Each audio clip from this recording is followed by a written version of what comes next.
In 1955, New York City, police arrest Frankie and his younger brother Winston. The two are handcuffed in a room and surrounded by stern officers. Winston, overwhelmed and terrified, begins crying, unsure of what's going to happen to them. Frankie tries to reassure him. It's not his fault. He reminds Winston that he didn't do anything. Frankie takes responsibility silently, shielding his brother from blame. Several years later, Frankie steps into a quiet, restricted area beneath a building. The place is dimly lit and mostly deserted. Lawrence appears, clearly annoyed, and warns Frankie that he's not supposed to be there. He reminds Frankie that he's not the only one who's crossed a line, but warns him to leave before things get violent. Frankie chuckles, wishes him a happy new year, and casually walks away, unfazed by the threat. He soon arrives at a lively club filled with people and music. The crowd cheers when they see him. Cormac O'Connor, the club's owner and a business figure, proudly introduces Frankie to the guests, recalling how he picked him up from the streets when he was just a kid. He trained him, shaped him, and now sees him as part of his family. After a round of drinks and celebrating Frankie as one of their own, Frankie quietly steps outside, lights a cigarette, and walks off into the night. He heads to a nearby underground train station. Once the last group of passengers boards and the platform empties, Frankie and a partner appear. They set up a ladder near the tracks and open a concealed passage in the platform floor. The hidden entrance leads to a secure locker room that connects back to the club above.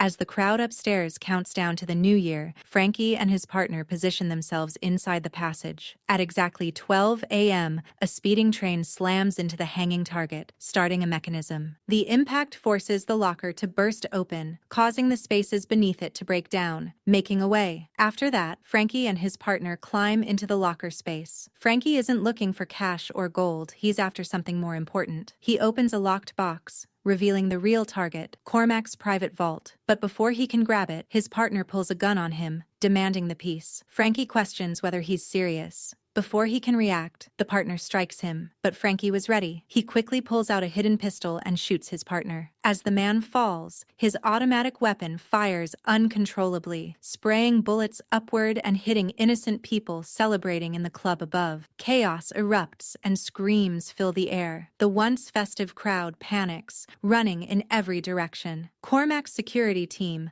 led by Lawrence, rushes to the scene. They find Frankie standing beside the vault. Suddenly, a red warning light flashes. Frankie grabs his gun and fires at a gas cylinder nearby, causing a distraction. Smoke fills the area as he bolts for the exit. Gunfire erupts as Cormac's men chase him through narrow halls and staircases. Frankie fights back fiercely, fists, bullets, anything it takes. He pushes through, refusing to go down. Eventually, he crashes through a window, tumbling down to the street below. One of the pursuers opens fire in his direction, but at that moment, a car speeds into view and hits the man. It's Frankie's getaway driver. Without hesitation, Frankie jumps into the car. They disappear into the night as more of Cormac's men storm the street, shooting at the fleeing vehicle. Meanwhile in London, Winston is in the middle of presenting an investment proposal to a wealthy businessman, Mr. Davenport. His idea revolves around developing car parking spaces in the heart of central London, aiming to take full advantage of the ongoing real estate boom in the city. However, Davenport doesn't seem impressed or even remotely interested in the opportunity. At that moment, his much younger trophy wife, Rosalind, joins the conversation. Rather than offering support, she criticizes Winston's plan, dismissing it as boring and uninspired. She then changes the subject and casually brings up how pop star David Bowie had visited their exclusive disco club just the other day, and Davenport has a piece of his current tour. Her comment appears random, but it subtly shifts the atmosphere. Sensing an opening, Winston remarks she must know Tony DeFries, David's business manager. Rosa claims, yes, they know Tony, and Winston reveals Tony is actually one of his biggest investors. Then he makes a call to Tony, and through a calm and persuasive conversation, Tony persuades the Davenports that the venture is not only valuable, but also one he's personally committed to, which shifts their perspective and appears to secure their investment. But just when it seems like Winston got lucky, the truth is revealed. Rosalind isn't just Davenport's wife. She and Winston are actually in on it together. The entire situation was a setup. They've played their roles perfectly and successfully tricked Davenport into funding the project. exactly as Winston had planned from the beginning. That day, both Winston and Rosa spend the night together. After some time, Rosa steps into the shower. Winston begins to feel something is off. A sense of danger creeps in. Winston becomes attentive, leaves the room, and steps into the hallway to investigate. Suddenly, he is ambushed by 3 masked men. A brutal fight breaks out. Winston holds his own, using his force to counter their attacks. The struggle is intense and chaotic. In the middle of the brawl, a woman disguised as a housemaid appears. She quickly moves in and injects Winston with a powerful sedative. Winston's strength fades almost instantly. The masked men seize the opportunity, grabbing Winston as he loses consciousness. On their way out, the masked men killed every witness in their path without hesitation, leaving no one alive to speak about what happened. On the other hand, Cormac demands that Mr. Flynn execute Mr. Arvey on his behalf. However, Flynn stands firm and reminds him of the rules they are all bound to. Standing beside Flynn is a much younger Caron, an efficient right-hand man. Cormac instructs Caron to open the veranda doors to let in some fresh air. Frustrated, Cormac turns his anger toward his own men, harshly scolding them for failing to recover the stolen coin press that Frankie took. He emphasizes that these grand instructions are part of a very old and sacred system. He reflects bitterly, contemplating the chaos he would have caused had he torn that fabric apart. He acknowledges how disappointed his superiors would be if he ever crossed that line. Despite his fury, he reminds himself that he cannot kill his men here, not within the walls of the Continental. The rules of the High Table are absolute. If he violates them, he'll be declared persona non grata, stripped of all privileges and protection that the hotel grants. If he loses that sanctuary, he knows the many enemies he's made over the last 40 years will descend upon him without mercy. Speaking of family, he remarks that he's fortunate not to have one, only Karen. To re-establish his authority, Cormac singles out one of his men, making an example of him by threatening the man's family. The pressure becomes unbearable, and the terrified man ultimately leaps to his death from the balcony. Meanwhile, Winston is escorted into the hotel under suspicion. A refined lady greets him, implying that his journey, hopefully, wasn't too harsh. She politely informs him that the manager of the hotel is requesting his presence. As they walk in, chaos erupts. Mr. Arvey jumps from the balcony, and Winston watches the horrific scene unfold as he enters the grand lobby to protect his family. Eventually, Winston is led to Cormac's room and finally comes face to face with him. Cormac begins questioning Winston about his estranged brother, Frankie. Calm and sharp-witted, Winston doesn't play along and instead demands coffee. Cormac, unbothered, makes a smug remark about Winston lifting himself up through his own efforts, while suggesting he had a hand in that rise. Winston asks about Frankie's whereabouts. Cormac reflects that Frankie had once been an invaluable asset to him. He explains how war had sharpened Frankie, made him cold and efficient, and even earned him a promotion. But recently, Cormac had noticed a change. Frankie seemed distracted. At first, he assumed it was the drugs or perhaps the chaotic times. There were whispers of a girlfriend, a mysterious woman with ties to the Khmer Rouge, someone with an agenda. Cormac suspects she influenced Frankie and pulled him in every possible direction. Still, he admits he had a soft spot for him until Frankie betrayed him. He stole something from Cormac, something that keeps the entire institution intact. Cormac hints that this item holds power far beyond Winston's comprehension. Winston pushes back, stating that whatever Frankie did isn't his concern. But Cormac disagrees, saying now, it is his problem too. The stolen item is critical to many powerful and dangerous figures. Cormac concludes that Winston is simply bait, a pawn in a larger game. Winston remains cool and unaffected. He retorts that Frankie doesn't care about him, and likewise, he doesn't care about Frankie. Their brotherhood, once intact, is now shattered.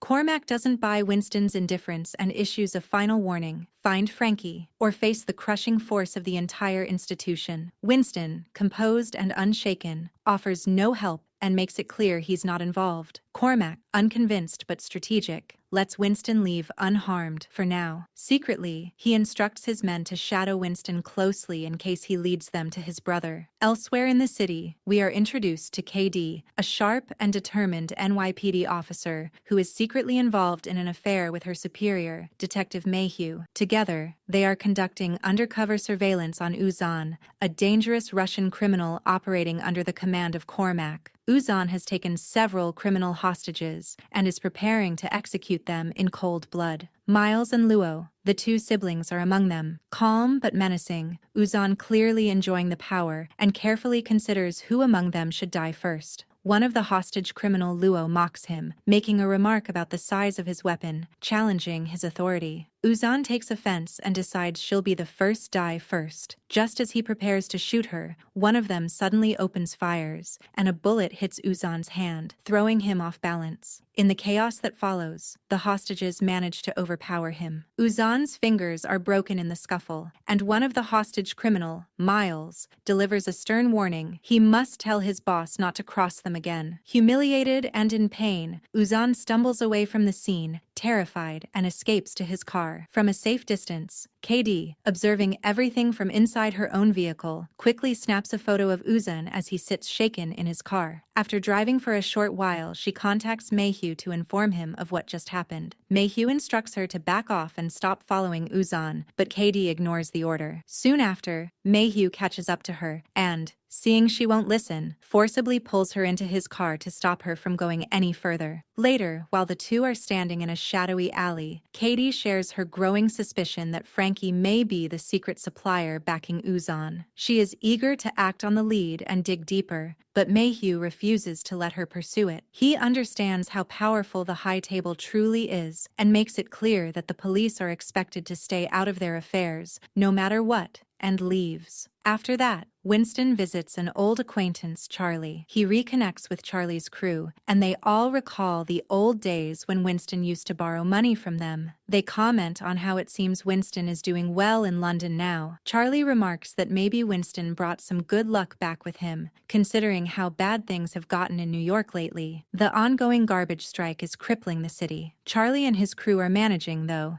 They've got a hustle going with some East Side people, handling proper garbage disposal. Charlie casually brings up the reason behind Winston's return home. After sharing a cup of coffee, he discreetly mentions a rumor that Frankie might be hiding out in Chinatown. Word on the street is that he's been running guns with some of his old war buddies. Charlie hasn't seen Frankie in 3 or 4 months, but the last he knew, Frankie was working with a corrupt, pointing Cormac in the underworld. Winston confirms it. Frankie had been involved and stole something valuable enough that Cormac sent a crew all the way to London to drag Winston back. Charlie laughs at the absurdity of it, calling it quite the interesting trip. Winston reflects bitterly, admitting that it feels like he's being pulled into yet another of Frankie's messes. Charlie reminds him that Frankie is still family, but Winston confesses he no longer recognizes who Frankie is, and now he's expected to throw away everything he's built just because Frankie came back from Vietnam, only to return to the very man who destroyed their lives. Winston opens up about their shared history, revealing how Cormac devastated their family, leaving them homeless and letting Frankie rot in prison for years. But Winston is determined to find Frankie before Cormac does. For that, he needs Charlie's help. His car. Charlie hands over his cherished vehicle, affectionately named Maria, emphasizing how much it means to him. He insists Winston always cover it when parking and gives him a gun, not to protect himself, but to protect the car. If he fails, he shouldn't bother coming back. Winston heads next to Burton Karate, a rough-and-tumble dojo run by the hard-edged siblings, Miles and Lou. The place has seen its fair share of bloodshed. Just recently, the two siblings held their ground in a violent shootout against Uzan's men. Miles, a Vietnam War veteran, now deals illegal firearms with a steady hand and a suspicious mind. Winston enter the dojo and meet with Lou, asking about Frankie, hoping she might know something. But Lou loses her temper. She hasn't seen Frankie in months, and warns Winston that if Frankie's blood runs through his veins, then he's probably just as much trouble. Suddenly, a gunshot grabs Winston's attention. Instinctively, he pulls out his gun. He forces Lou to lead him down there. Luo reluctantly leads him down into the basement of the dojo. There, Winston is immediately met with the cold barrels of 2 firearms, held by Miles and their associate Lemmy. Winston explains that someone told him Frankie used to work here, and when he heard a gunshot, he thought Frankie might be in danger. He admits that Frankie cut him off years ago, and he knows he probably doesn't belong here, but he needs to find his brother and he'll take help from whoever is willing to offer it. Miles studies him for a moment, then decides to give him a chance. He leads Winston into a back room and finally shares what he knows. Frankie did work with them once, but things went south after he vanished during a key gun deal. The fallout was brutal. Miles lost both product and money, and it wasn't the first time Frankie caused problems. Eventually, word reached Miles through a buyer. Frankie had moved into a place, the Continental. Miles then offers Winston a solid lead, suggesting Frankie might now be hiding out in Alphabet City. He even hands Winston a gun to help him stay alive long enough to find out. With no time to lose, Winston heads off, determined to find Frankie. A suspicious man is standing there, watches him leaving. Meanwhile, somewhere else, Frankie's partner is hostage, barely clinging to life. He is being tortured under orders from the high table by the ruthless adjudicator. A mysterious woman questions him about the stolen coin, and he weakly confesses he doesn't know. Frankie took it and abandoned him to die. It's soon revealed the stolen coin press isn't just any device. It has the power to destabilize the entire foundation of the high table. The partner asks the woman what she plans to do about Cormac. She calmly states that perhaps his reign is nearing its end and walks away. Back at the NYPD, Katie chooses to ignore Mayhew's warnings. With bold determination, she steps into the Continental, drawing wary eyes. The staff, visibly uneasy with an officer crossing the sacred threshold, make it clear she's unwelcome. KD scans the room, noticing a hidden gun tucked in the bartender's shoes. She then approaches a woman and inquires about a room, only to be told the hotel is fully booked. In response, she subtly reveals the gun concealed beneath her coat. As she walks out, Karen silently observes her departure. Elsewhere, Winston arrives at a secluded location, parks his car, and covers it. He enters an old theater and, mistaking a dummy for Frankie, approaches, only to be ambushed. A rope suddenly wraps around his neck, his gun falling to the ground. A woman, Yen, steps forward with a knife, but Frankie intervenes just in time. He frees Winston, and the Yen complains that Frankie had promised the location was secret. At last, Winston reunites with his brother and his steadfast ally, Yen. He sarcastically thanks Frankie for the warm reception. Yen questions Frankie about Winston's presence and how he tracked them down. Frankie inspects Winston and remarks that it's been a long time, but he wants to know the real reason he's here. Winston admits he's in trouble. Cormac pulled him back from London and ordered him to find Frankie or face death. He explains he doesn't care about what Frankie stole, but urges him to flee. Frankie, however, insists on staying, believing it's better to die on one's own terms than be hunted down like animals. Winston argues that hiding here is not a plan, it's an invitation to a premature funeral. Frankie retorts that Winston made a mistake by coming here. Winston warns that it's already too late, they're all on the run now, and offers his help.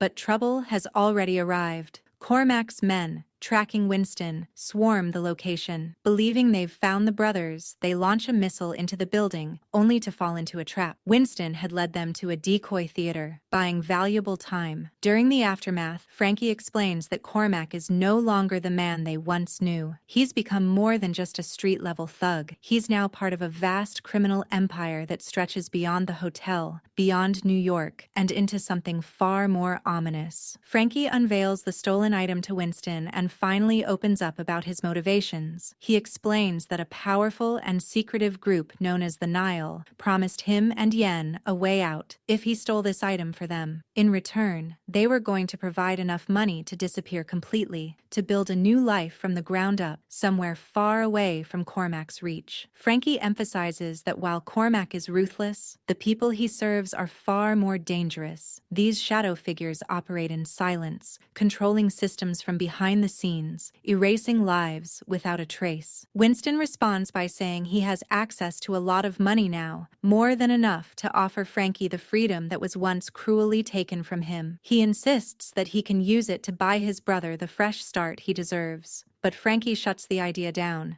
That kind of money can't buy protection from the people they've crossed. If Winston doesn't have a better plan, then running remains their only option. Just then, the shrill roar of incoming missiles echoes through the sky, signaling that their time has run out. Winston urges them to leave immediately. The trio, Winston, Frankie, and Yen, manages to slip away from the burning wreckage and head off to find safety with someone they still trust. Uncle Charlie. During the tense drive, Frankie quietly reveals to Winston that Yen is more than just his partner in survival. She is his wife. He then questions why Winston chose to stay behind rather than leave when he had the chance. Winston, solemn and honest, tells him he had no one else. Frankie is all he had left. When they arrive at Charlie's hidden base, Yen's composure finally breaks. She turns on Winston, blaming him for bringing danger straight to their doorstep. But Frankie steps in, taking full responsibility. He calms her down and reassures her that Winston is only trying to save them. Elsewhere, Karen brings troubling news to Cormac. Winston, Frankie, and Yen have escaped yet again. Frustrated and spiraling into desperation, Cormac's calm veneer cracks. He orders Karen to call in two of the most lethal operatives under his command,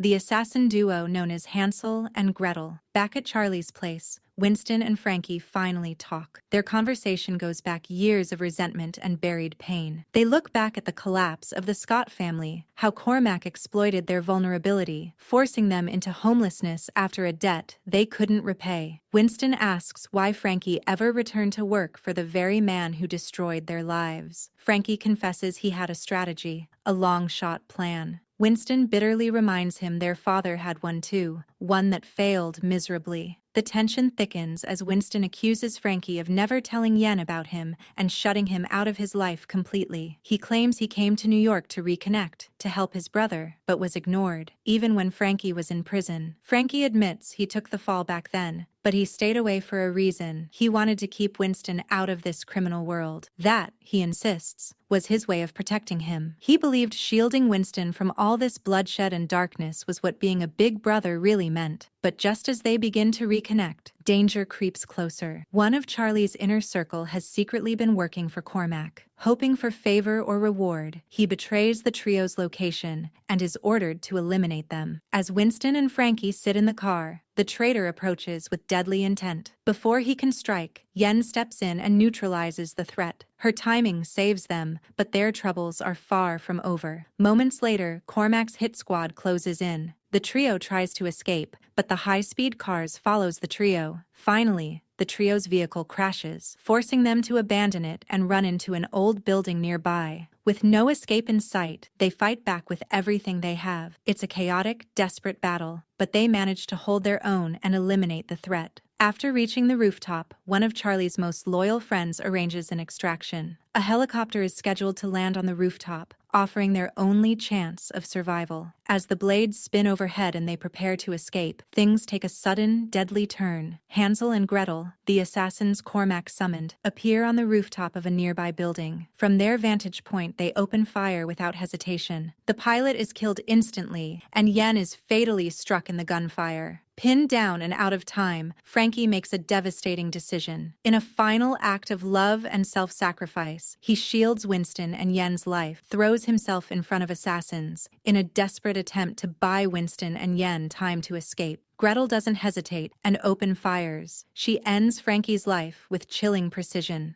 After that, elsewhere, Cormac eagerly opens the mysterious box that he believes contains the stolen coin press. But as the lid lifts, he gets frustrated because the box is empty. Meanwhile, Winston returns to the gritty and battle-worn Burton dojo. With no time left to lose and no options remaining, he turns to Lou and Miles, demanding weapons. Yen is shown in a very bad state, seriously injured and struggling to survive after being shot in an earlier scene. The gunshot has left her in critical condition, and it's clear that she needs immediate medical attention. Winston, realizing the seriousness of her injuries, rushes her to Miles, someone skilled in medical treatment, hoping he can save her life. As Yen lies unconscious and being treated by Miles, the story shifts into a flashback from her past. In this flashback, we see a mysterious man speaking to Yen, giving her dangerous instructions. He tells her to carry out a deadly mission by detonating a bomb. Yen follows the instructions and ends up setting off a powerful explosion. The blast is so intense that she almost loses her life. She barely makes it out alive, and it becomes clear that this traumatic event left a lasting impact on her, both physically and emotionally. Later on, after surviving the explosion, Yen is seen wearing the same jacket from that incident and walking into a bar where Frankie is already sitting. When she sees Frankie, she smiles softly, but what we don't expect is that she has already pressed the detonator button again. In a surprising twist, nothing happens. The bomb doesn't go off. This unexpected failure ends up saving her life. That moment turns out to be the first time Yen and Frankie meet, and through this emotional flashback, we learn about the unusual and intense circumstances under which their relationship began. The scene then changes back to the present, where Winston is seen lighting the funeral pyre for his brother Frankie. It is a heartbreaking moment, and he later returns to Chinatown with his brother's ashes, clearly grieving. There, he meets with Miles, and during their conversation, Winston learns the shocking truth about why Frankie was killed. Miles tells him that Frankie's death was because of something very important, a coin press. This coin press has great value and significance in their secretive world. Before his death, Frankie managed to hide it so no one could find it. Later, when Cormac looks inside the box where he expected to find the coin press and sees it empty, he becomes furious. His anger is uncontrollable, and he shows that he is willing to take extreme steps to get it back. Winston is nearby and secretly hears this conversation. He realizes just how dangerous and unpredictable Cormac has become. The story moves on to a scene where Winston finds Frankie's keys lying on a surface, a small but powerful reminder of his brother. At that very moment, Yen enters the room. She is overwhelmed with pain and anger and confronts Winston, blaming him for her husband Frankie's death. She believes that Winston is the reason Frankie was killed and can't control her emotions. In her rage, she attacks him violently, trying to hurt or even kill him. A fierce fight breaks out between them. During the struggle, Winston, in a desperate attempt to protect himself, presses down on her fresh wounds to weaken her. He tries to talk to her and explain that he is not the one responsible for what happened to Frankie. But Yen is too filled with grief and fury to listen to reason. She eventually storms off in anger, unwilling to forgive or even consider Winston's words. After this emotional confrontation, Winston gathers with Lou and Miles. He tells them that he has made up his mind. He wants revenge and plans to kill Cormac for what he did to Frankie. He begins laying out his plan for how he will do it. However, Miles warns him that killing someone as powerful as Cormac will come with serious consequences. To help Winston understand the weight of his decision, Miles shares a story from their past. He reminds Winston of how Cormac treated him and Frankie when they were much younger. Cormac would assign them dangerous missions and act like he was giving them a chance to prove themselves, only to punish them cruelly afterward, sometimes for no reason at all. This story reveals how Cormac had been manipulating and controlling both brothers since their early years, shaping much of their trauma and anger. Through this, we get a deeper understanding of the difficult life the brothers had and the role Cormac played in making it worse. Miles also says that if Winston succeeds in killing Cormac, he might end up taking over all the power, influence, and assets that Cormac holds within the Continental. This means Winston could possibly become the new leader, which adds another layer to the story and raises the stakes of his decision. It's not just about revenge anymore, it's also about power, responsibility, and the future. Meanwhile, the scene shifts to KD, who is going through her own emotional storm. Her boyfriend tries to have a romantic moment with her, but she is clearly not interested. KD is angry and distracted, showing that something is bothering her deeply. While they talk, she receives a phone call that changes everything. Through this call, we learn something shocking. Frankie had been secretly working for KD. He was collecting valuable information for her without anyone knowing. KD is actually a police officer, and Cormac has no idea about this connection or about her true identity. As the phone call continues, Katie finds out that Frankie has been killed. This news hits her hard, showing that her bond with Frankie was more than just professional. It was personal, and his death brings deep emotional pain. Katie arrives at the location where she expects to find Frankie's dead body. She approaches with a heavy heart, wanting to confirm for herself that he is truly gone. However, to her complete surprise and growing confusion, the body is missing. This shocks her and instantly raises her suspicion. She immediately questions the man who was supposed to handle the cremation. His name is Jake. KD demands answers, wanting to know what happened to the body. Her emotions get the best of her as she becomes frustrated and angry. Unable to control her rage, she physically assaults Jake, pushing him and grabbing him by the collar, trying to force a confession out of him. Jake, clearly scared and caught off guard, tries to protect himself while also explaining what happened. He admits that he doesn't know who the man was that brought Frankie's body. He says that the man simply showed up, paid him a large amount of money, and told him to burn the body without asking questions. Jake says he has never seen this man before and doesn't know his name or background. All he knows is that people have come to him in the past with similar requests, and they always paid generously, so he never asked too many questions. During this intense exchange, something clicks in Katie's mind. She realizes that there is someone else involved. Someone very close to Frankie. She figures out that Frankie must have had a brother. This is a turning point for KD. Her focus shifts entirely. She now has a new goal: find Frankie's brother. The only piece of information she has to start with is a small clue from Jake, something about the man's clothing, a unique item that might help identify him.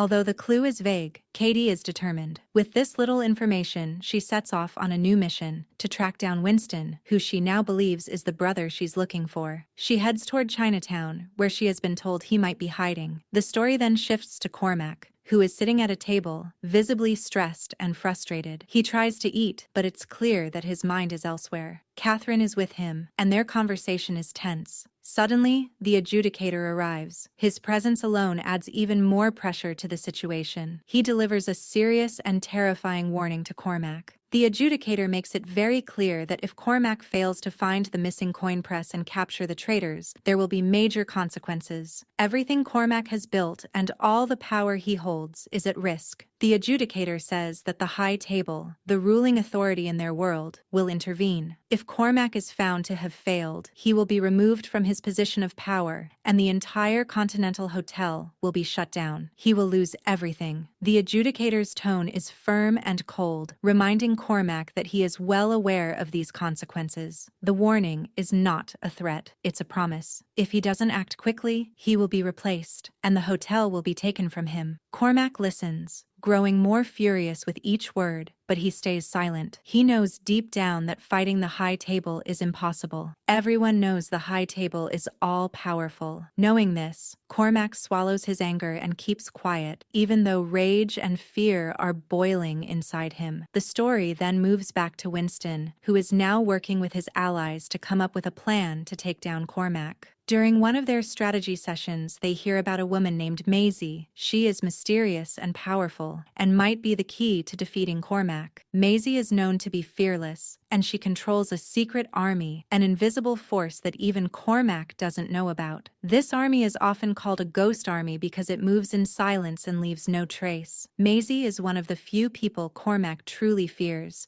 and for good reason. She has the strength and resources to kill him. Because of this, Cormac always avoids provoking her. This tells something important. Even someone as dangerous as Cormac has weaknesses. Winston decides to find Maisie. After a long search, he finally tracks down her hidden hideout. When he arrives, he begins to understand more about her. She is not just powerful, she is also compassionate. She uses her power to help people who have been hurt and ignored, especially by people like Cormac. Maisie already knows Winston is coming. When he arrives, she welcomes him calmly and tells him that she understands what he wants from her. She surprises Winston by saying that she doesn't want money, power, or anything material in return. All she wants is affection, kindness, and love, things that can't be bought. She explains that she already has more wealth than she needs, and that her motivations come from a deeper place. Winston is confused and tells her he doesn't fully understand what she means. Maisie smiles gently and assures him that, in time,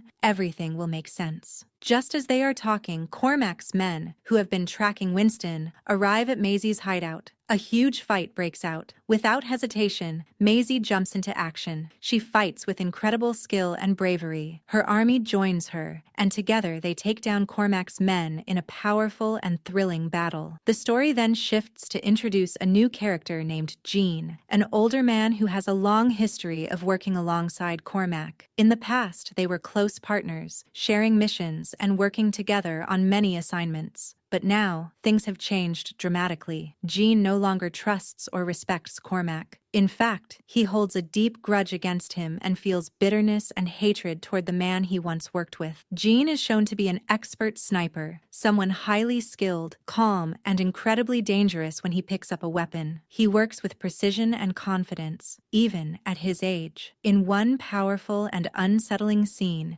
Gene is seen assassinating a man who had a reputation for sexually abusing children. After completing the task without hesitation, Gene calmly walks away, his face showing no signs of emotion. It is revealed that Gene didn't act out of personal revenge. He had been hired by someone to carry out the killing. Despite being a wanted criminal with multiple cases filed against him, Gene continues to take on jobs like this, showing that he operates in the gray shadows of morality. Once the mission is done, he returns to his home, where he meets Miles. They sit down for a serious conversation. Miles tells Gene about a critical mission that requires someone with special abilities, someone who can take on dangerous tasks. During their talk, however, it becomes clear that Gene's eyesight has been affected by age. He's not as sharp as he used to be. His vision has gotten worse, and this makes the audience wonder whether he is still fit for field work. But Gene insists he wants to join the mission. He speaks with emotion, saying that he wants to be part of it because he believes in justice. According to him, the target of the mission is an evil person who has destroyed lives and families, and he believes such a person must be taken down. Gene feels that this kind of villain does not deserve forgiveness or mercy. He is determined to contribute and pledges his full loyalty and strength to the mission, despite his physical limitations. Miles listens and agrees to let him be part of the team. At that moment, Gene realizes something important. Miles never directly asked him to join. Instead, Miles set up the situation in such a way that Gene would volunteer on his own. Gene admits to himself that if Miles had simply asked, he probably would have said no, but because he came to the decision himself, he feels stronger and more committed to the mission. This clever psychological move by Miles shows his deep understanding of his old friend. After this, Miles quietly leaves the scene. The story then moves to Lou, who is shown in a heated physical battle with an enemy who is interfering in her business operations. This fight is particularly frustrating for Lou because there had been an agreement made many years ago between her father and the father of the man she is now fighting. According to the old deal, both families had promised not to meddle in each other's affairs. They were to operate separately and peacefully. But now that promise is being broken, and Lou has no choice but to defend her territory and her livelihood. She fights with strength and determination, unwilling to let go of what is rightfully hers. At the same time, Louis, who is also part of the same family, is seen trying to grow their father's business even further. Earlier in the story, it was shown that Miles, their father, does not fully support Louis's ambitious plans. Despite this lack of encouragement, Louis pushes ahead, determined to succeed on his own terms. He also faces obstacles and is seen fighting back against people who are trying to block his progress. The story then shifts to Yen, who is back home, broken with grief after losing Frankie. She is crying deeply and uncontrollably, overwhelmed by sadness. Her love for Frankie was strong, and now she's left mourning him alone. As she grieves, agents working for Cormac arrive at her house. They are still hunting for the missing coin press, which has become a critical item everyone is searching for. These agents are checking every place that had a connection to Frankie, hoping to find clues. One of the locations they break into is Charon's house, but they come up empty-handed again. The coin press is still missing. When the agents reach Yen's home, a violent and intense fight breaks out. Even though Yen is in mourning, she defends herself with fierce bravery. The scene shows that Yen, despite her emotional pain, is still strong and capable. She refuses to be a victim and fights to protect herself and honor Frankie's memory. The focus then shifts again, this time to a detective named Mayhew. He goes to Katie's apartment using a spare set of keys, which he has because he and Katie are in a romantic relationship. He quietly enters the home while Katie is away and begins searching for important documents. Mayhew moves carefully through the rooms, checking every drawer and corner. Eventually, he finds what he was looking for. But as he searches, it becomes clear that something is troubling him deeply. Mayhew is confused and seems to be struggling with his own identity. A strange thought enters his mind. He starts to wonder if he might actually be Frankie. This odd and unsettling idea weighs heavily on him.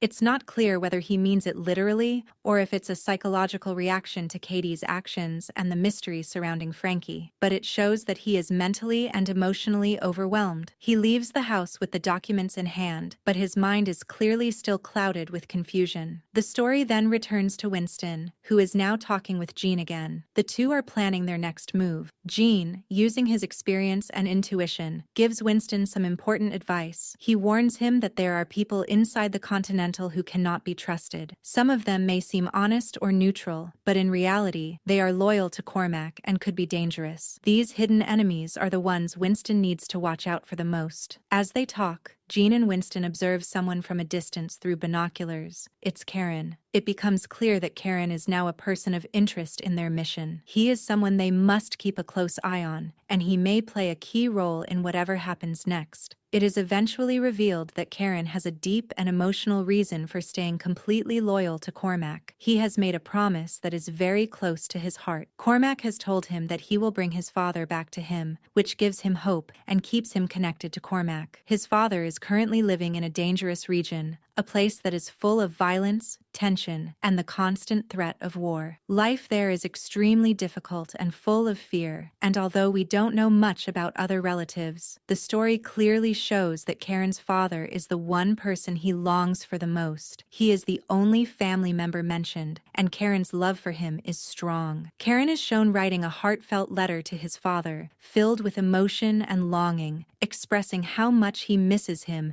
and how he hopes that they will be reunited soon, just as Cormac promised. This moment helps understand that Karen's loyalty is not about power or fear, but about trust in a promise that matters more to him than anything else. It also becomes clear that Cormac is using this promise as a way to test his loyalty and keep him by his side. Meanwhile, Karen is shown spending time with his close friend Thomas, a kind and talented man who works in the field of preserving violins. His life revolves around music and the delicate art of taking care of instruments. During their conversation, Thomas shares exciting news. He has been given a rare opportunity to go abroad and study music further, something he has always dreamed of. Karen is genuinely happy for him and supports him completely, encouraging him to take this chance and follow his passion. Thomas, in return, encourages Karen to think about his own future. He gently suggests that he should also leave this place and continue his education to build a better life for himself. He sees potential in Karen and wants him to do something meaningful, but Karen tells him that he can't go. He believes he must stay because he is holding on to the promise Cormac made to reunite him with his father. His loyalty to Cormac is built on this hope,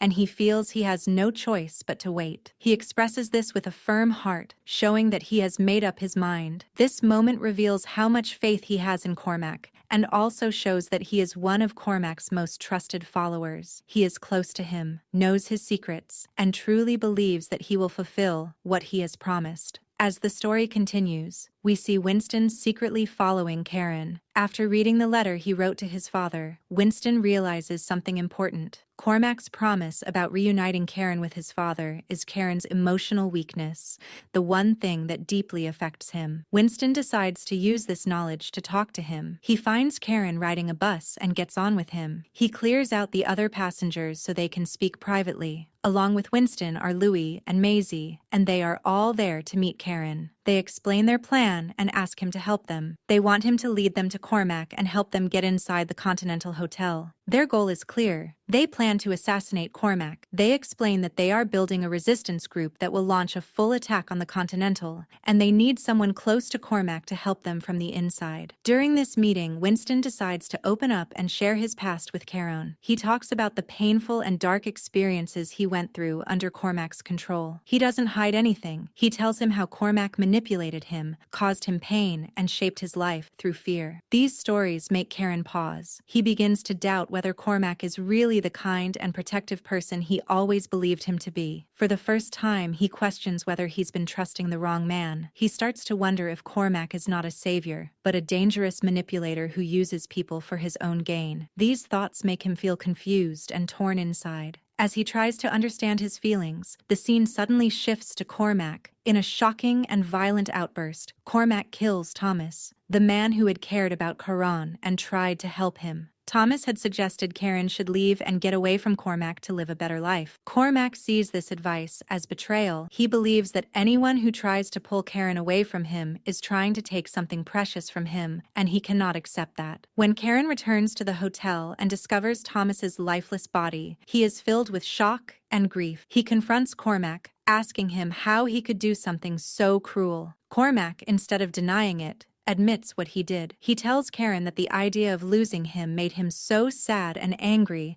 that he couldn't control himself. He explains that it hurt him so much inside that it led him to kill. While Cormac is speaking, Karen remembers Winston's words from earlier. Those words echo in his mind, and he begins to see the truth. Winston had told him to speak honestly and avoid lies, to gain Cormac's trust and stay close to him. Karen decides to follow Winston's plan. He tells Cormac the whole truth, that he met with Winston, and that Winston asked him for help. He admits that Winston is planning to kill him and is gathering a team for an attack. By telling the truth, Karen convinces Cormac that he is still loyal. He appears honest, and Cormac believes him. But in reality, Karen is now secretly on Winston's side. Back in 1955, New York City, Frankie and Winston were just kids when their mom told them to sleep in the trunk of their car. She said it was only for a little while, gave Frankie a gun, kissed them goodbye, and headed off to her shift. Now, years later, Winston stares at a car trunk and the memory hits hard. Something inside catches his eye. Something he can't ignore. Somewhere else, Yin and Miles are training. It's all practice for the real thing. Winston's mission to break into the Continental Hotel. The plan is to get to the weapons storage room. But they need a key,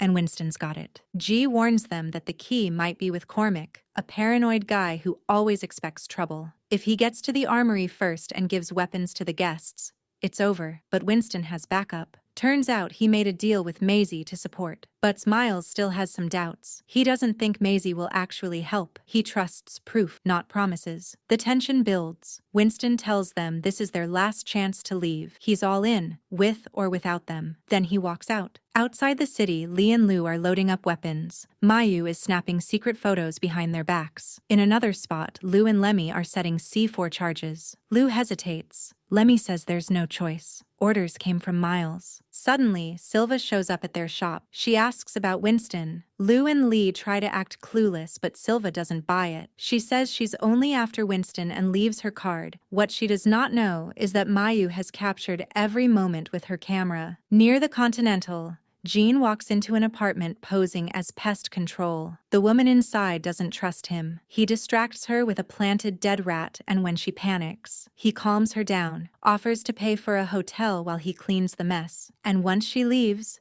Jean now has full access to the place. The next day, Miles tests bullets on armor glass, trying to find stronger rounds for Jean. Later, he sends Lou to Jersey to get special ammo. Lou asks how their dad even knew Jean was at the Continental. She brings up the old feud with the Chinatown boss. She wants answers. Miles tries to keep her calm and tells her to just help with the bullets. Later that day, the twins and Sharon track down the bus driver Winston bribed. He stays quiet until they pull out their weapons. Then he cracks. Says Winston's crew got off at the Rhodes Hotel. Even after he talks, they kill him. That same day, Winston is feeling uneasy. He's about to meet Maisie. She agrees to talk, but she's in a rush. They meet in an abandoned bank. Winston starts talking about his mom, how she worked double shifts, earned $16 a week, raised 2 boys, and kept their roof from falling. One day, Winston's mother took him and Frankie to the local bank, the same one where she scrubbed floors every night after closing. She walked in holding their hands, stood in front of the manager's desk, and then slowly dropped to her knees. She begged him for a loan, quietly, without pride, but full of purpose. The manager was annoyed, not because she was asking, but because she was making a scene. She didn't flinch. She reminded him that she was the one who kept the floors spotless, who picked up every scrap of paper left behind by the rich men in suits. In the end,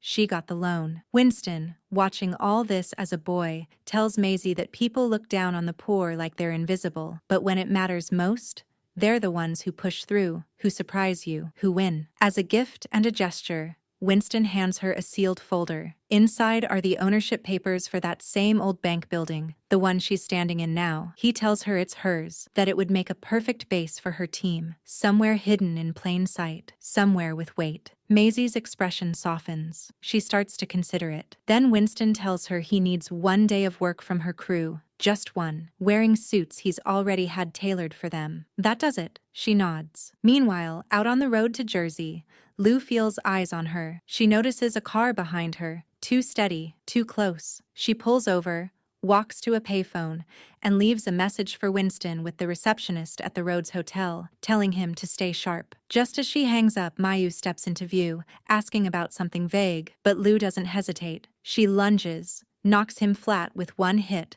and flips open his wallet. The badge inside tells her everything. He's a cop. Later that night, Winston arrives at the Rhodes Hotel. The front desk hands him Lou's message. In his room, she appears soon after and tells him what she saw. 2 plainclothes cops, a man and a woman, circling around, watching, waiting. Winston's confused. He has no idea why law enforcement would be tracking him, and that's what makes him more uneasy. The next day, Sharon walks into Cormac's office and says 4 words. "We found Winston." Cormac stands up like someone lit a fire under him. He tells her to prepare the drugs. He needs to see visions, needs to speak to whoever he thinks listens when he's high. His rage burns with purpose. He says the high table will never take what he built, never touch what belongs to him. He hits the table with his fist, eyes wild with fury, already halfway into another world. That same night, Mayu meets with Silva in her car. He's limping, bruised, blood dried on his shirt. She's stunned. He tells her Lou clocked him on the side of the road and left him unconscious. He says Lou is heading back to meet Winston. Silva freezes for a moment. Something clicks inside him, and it's about Frankie's case. Winston, the missing years. She races home and starts tearing through boxes, trying to find any thread that connects it all. Nothing fits. Nothing makes sense. When Mayu tries to calm her down,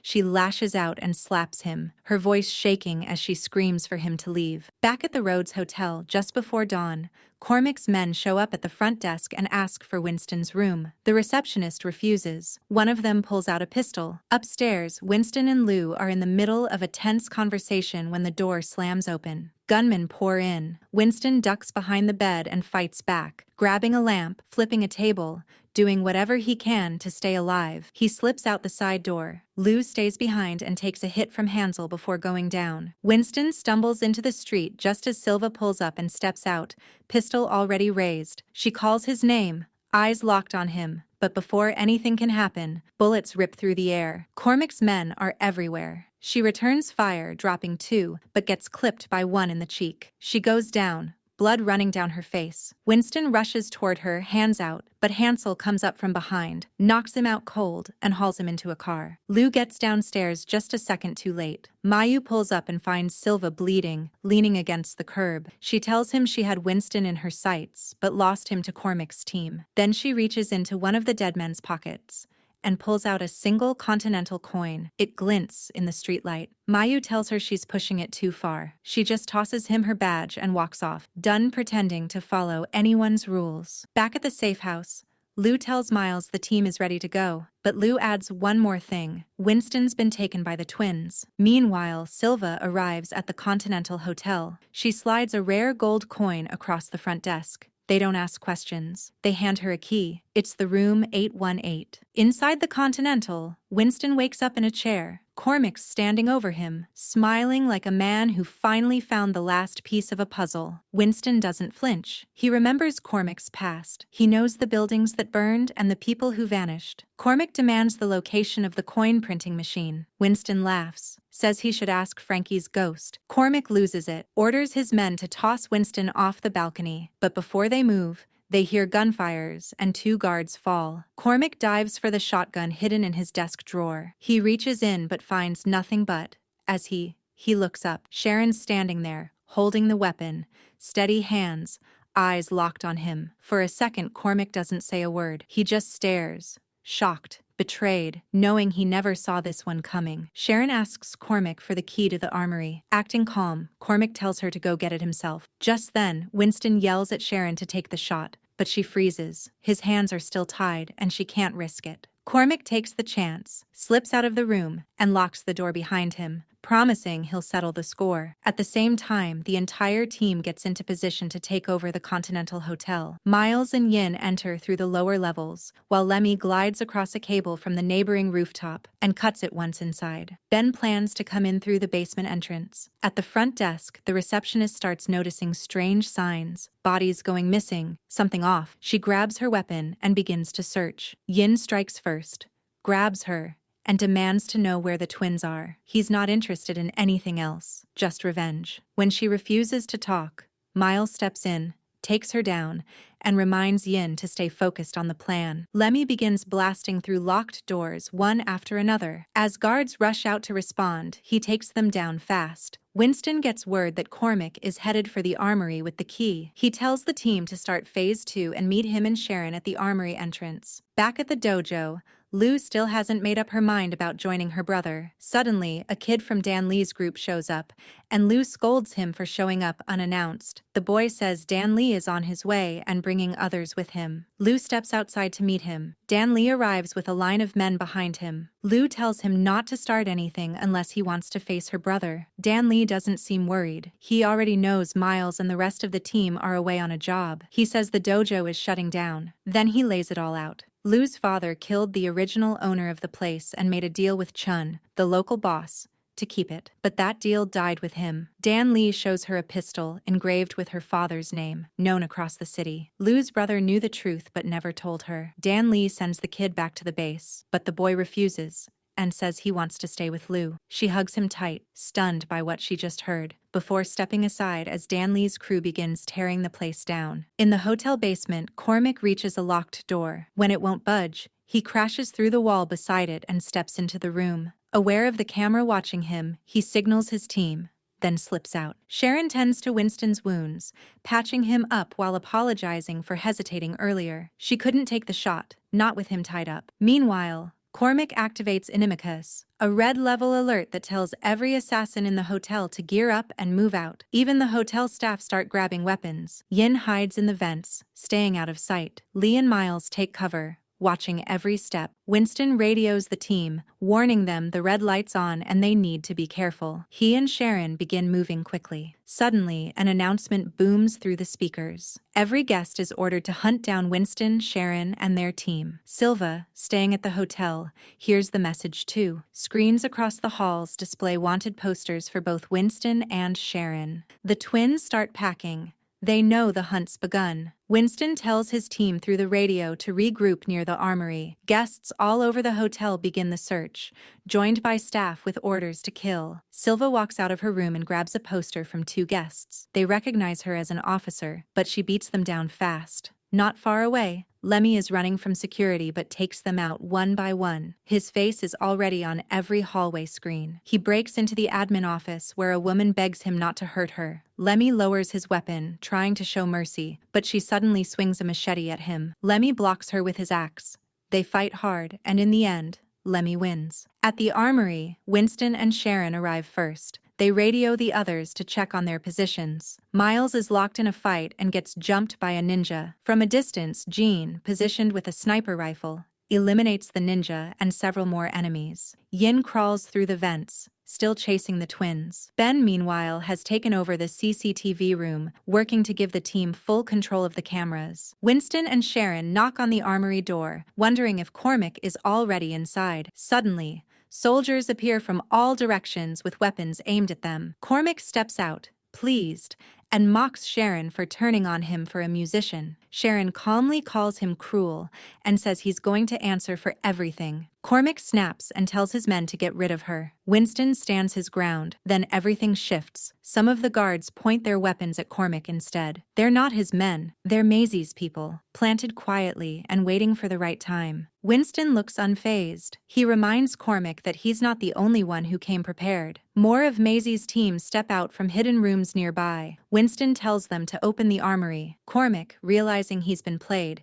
opens the door, but before anyone can move, he smashes the lock and kills the lights. Gunfire erupts in the dark. At the same moment, Lou sits outside the wrecked dojo with Fawn, the young boy who stayed with her. He's holding a remote he secretly took from Dan Lee's men. Lou gives a small smile, asking if he wants to see what it does. Then they hear a faint beep coming from the shop. The boy's eyes widen. It's a C4. Before they can react, the explosion hits, wiping out the building and burying everything under rubble. Back in the hotel, the power comes back. Sharon looks around. Everyone's dead. She calls out, searching for Winston. He's alive, hiding beneath a body. He stands up and grabs his radio, telling the team the plan has changed. The armory's lost. Now they go to the final phase, taking out every last threat in their path. Moments later, Cormac steps into the elevator heading toward a hidden floor. The elevator guard asks him for his permission slip, which annoys him. Without warning, Cormac punches the guard and tosses him out. Soon after, Sharon and Winston arrive. Sharon checks on the injured guard while Winston opens the elevator door, only to see that the elevator car is already gone. The guard, holding his side,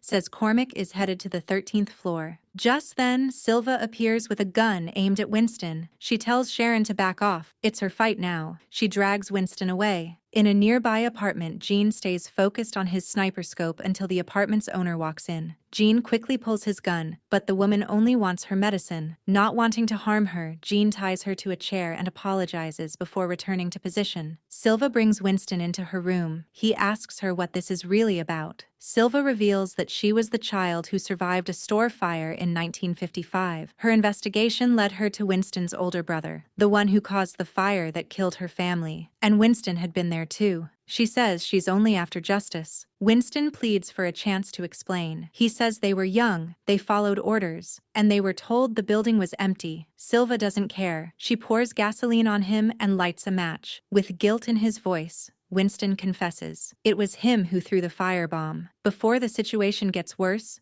Gene's bullet ends it. Winston asks Gene to take care of Silva and hands over medicine from Sharon's kit. Gene promises to help and tells Silva to stay where she is. Winston leaves the room and steps into the hallway, where a massive man is tearing through guards without slowing down, even with bullets in his chest. Sharon arrives, smashes a gas tank against him, and pulls Winston into cover. Cormac reaches the 13th floor, the control center of the hotel. He grabs the mic and announces a reward: $2 million for Winston and $1 million for anyone who brings in his allies. Orson, the hotel's operator, mentions the coin printing machine still hasn't been found. Cormac doesn't care anymore. Winston looks to Sharon and asks where the broadcast might be coming from. Sharon figures it must be the 13th floor, even if it's not on the records. Winston notices a painting in Karen's room. It's a gift from Frankie, his brother. Sharon explains that Frankie had always treated him kindly and even planned an escape route. Behind the painting is a hidden stash, cash, and a full set of weapons. Now more driven than ever, Winston promises that when this is over, Sharon will see his father again. Outside, Miles takes down more assassins. The twins fight off a large part of Maisie's crew. Inside the vents, Yin watches the twins, tracking every step. Then she drops down and joins the battle. Meanwhile, Silva, still bleeding from a gut shot, takes the medicine Winston left behind. The twins continue wiping out Maisie's team until Yin sneaks behind them with a gun and a bomb strapped to her body. She's ready to finish it all. Miles enters and sees what she's planning. He urges her to stop, reminding her that they're trying to build something better, not destroy what's left. He says Frankie wouldn't have wanted this. As he speaks, the twins open fire. Miles takes cover and calls Lemmy for backup. Lemmy, still near the pipe room, hears the call and acts fast. He sends an explosive through the pipe system directly to the bar, causing a powerful blast. Outside, Ben watches from a garbage truck. Lou shows up, hands him a pistol,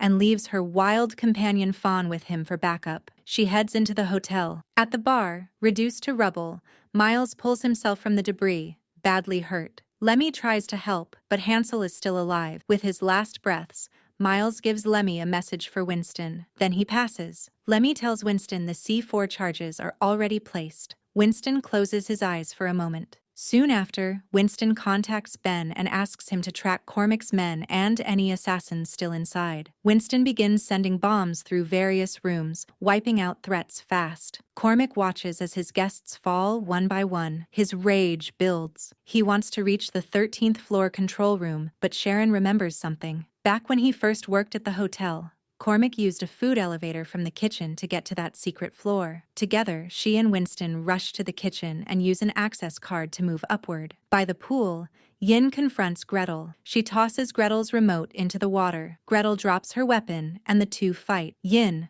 burning with rage, breaks Gretel's leg, but Gretel holds her ground and pushes back. After a brutal exchange, Yin forces her into the pool. As Gretel tries to climb out, confused, she realizes a bomb vest is now strapped to her. It begins to beep. Yin watches as her revenge plays out. Cormac, furious over Gretel's loss, begins to spiral. The high table ignored his requests for support. He tells the operator to activate the hotel's defense protocol. The operator refuses. Without hesitation, Cormac shoots him. A moment later, the phone rings. It's KD, asking if he found the coin machine and warning him not to harm the operator. Cormac ends the call and uses Orson's hand to activate the system himself. At the same time, Lou and M finish their fight, just as steel barriers slam down over every door and window. A strange fluid begins moving through the hotel's systems. It's the start of the hotel's destruction countdown. In 10 minutes, the entire Continental Hotel will collapse. Cormac disappears down a hidden elevator,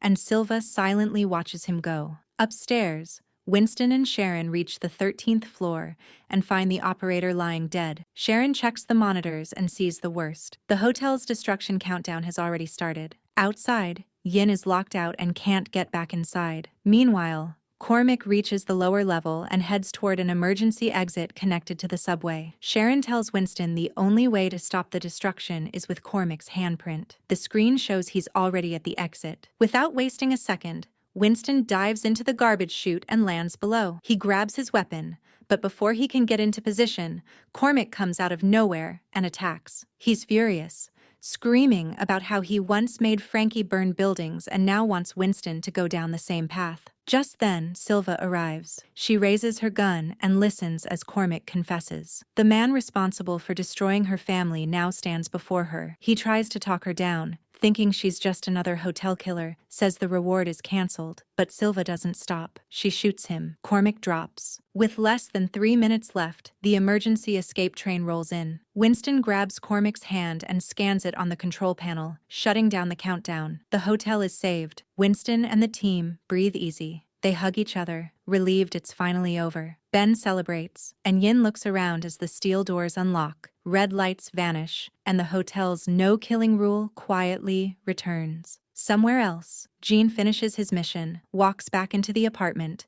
and unties the woman he left behind. He apologizes. She isn't upset. She says she's been stuck in the Continental for 27 years and is ready for change. She tells Gene he should visit the Brooklyn Botanic Garden sometime. He smiles, happy to have made a new friend. Back at the hotel, Winston and Sharon wait in the main hall.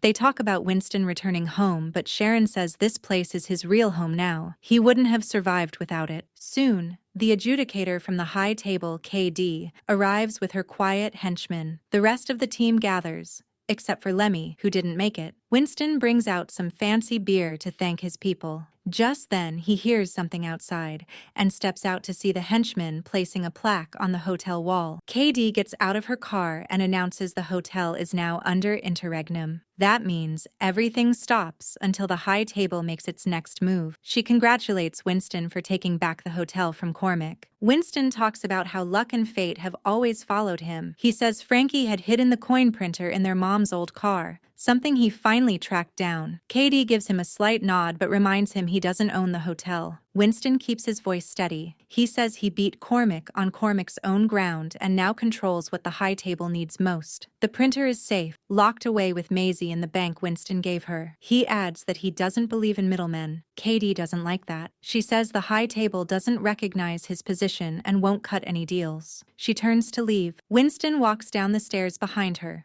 pulls his gun, and calmly takes her out. The henchman, watching in silence, picks up her body and carries it away. With that, Winston becomes the new ruler of the Continental Hotel. The high table, seeing no other choice, lets him keep the job because he holds the machine that keeps their world running.